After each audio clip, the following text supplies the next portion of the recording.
Guys, today I will talk about how can you enable short remaining on your AnkiDroid app. We go to figure out the solution on how you can do that on your app.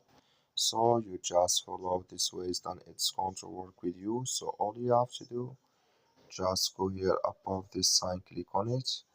Then it's going to show for you list like this here. Then all you have to do now.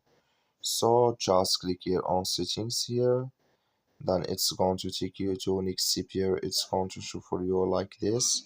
You click here on appearance. When just click here on appearance, it's going to take you to next step. It's going to show for you like this here. Then you go down, so then you just come here to show remaining.